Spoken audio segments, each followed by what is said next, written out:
Hi, I'm Mundo. I go to Palos West Elementary, 5th grade. I'm Rebecca's brother. Have you ever heard of the word inclusion, and what do you think it means? Um, I've never heard of it. No idea what it means. Maybe like including someone or something. Meh. Do you have any students in your class with disabilities? If so, how do you know? Um, uh, yeah. How do you know they have disabilities?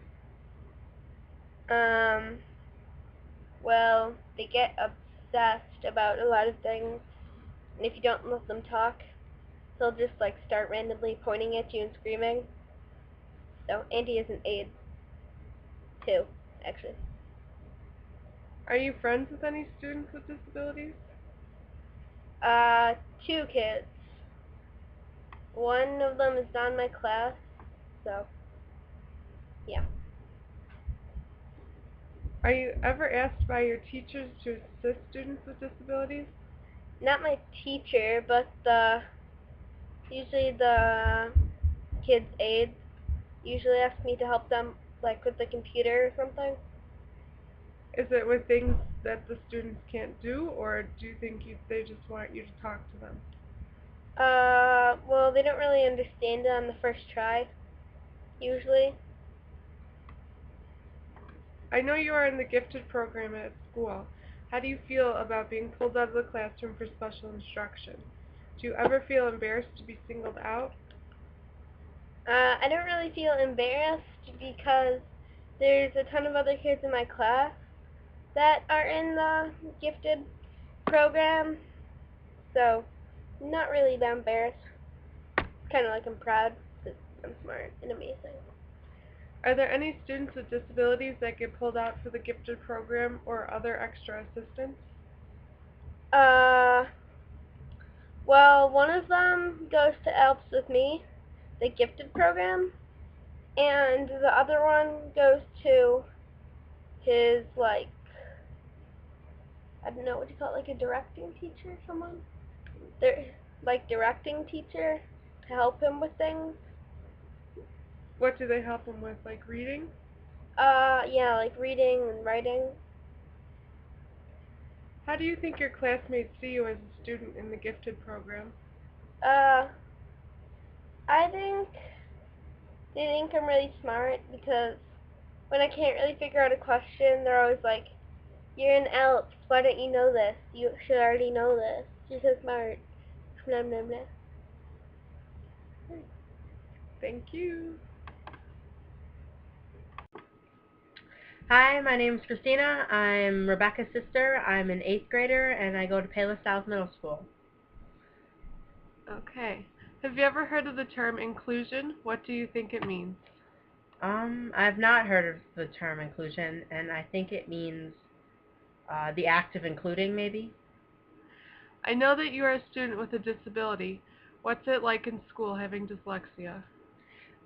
It could be worse off compared to some of the other children with disabilities, but it can be hard sometimes. How is it hard? By just being taken out of classes, and sometimes some people can be very mean about it. Do you think that you're treated differently because you have a disability? Some of the kids are very fine, cool about it, and they don't make a big deal, but other ones can be mean about it, and How are they mean? they'll pick up a book and be like, "Here, read this out loud," and then and then when I mess up on the words, they'll freak out, but they have their own issues. How do you react to those students that treat you differently? You just try to ignore them, and you realize if they're really harassing you about this, they have some clear problems on themselves. So you just try to ignore them because they're not worth it. Do you get pulled out for special instruction? If so, what types of instruction do you receive? Yeah, I'm pulled out for AR, What's AR? academic reinforcement Okay. mainly, and we do depends on what you have. You, I mainly test and quizzes like for reading, Usually they'll read a test to me or make sure I have stuff. For the majority of the day, are you in the classroom with your peers, or are you mostly in resource rooms? I spend one period, um, 3 days a week I go to academic reinforcement, and I only spend one period there. So I'll miss like a special like art or something. Okay. How do you think other students see students with disabilities? Physical disabilities are generally more picked out compared to mental ones that aren't as able to be seen usually. But it's our school's very good about mixing it in and stuff like that. How do you see yourself as a student with a disability? I mean, I can't get rid of it, so you just gotta live with it. And there are many things out there to help you, and the people that just don't get it don't have to get it. Do you think you feel this way because your school has been supportive of you and your disability? Yeah, definitely. Like they're way more subtle, and they don't like disclude kids. Like they don't make it a big deal that I have to go to IR and stuff like that. Do you ever see children that are not included in classrooms or other activities like lunch or art or music? They're if they're not included, it's usually they're not included in any classroom activities. But at lunch there's a separate table for them. But most of them like me, just like more mental disabilities, and they go around stuff like that. They sit where they want, but Do you think the other students that have their own table at lunch should be sitting with their normal peers? it all depends on the child because some of the kids have seizures, which causes them to just suddenly collapse in the middle of that, and sometimes no one can notice them. So it all depends on their personal needs. Would you want to sit with a student with a disability? I personally would not have a problem with it because I have one myself, but it can be kind of hard for them to kind of other people to accept them in the way they are. Okay, thank you. That's it. Bye.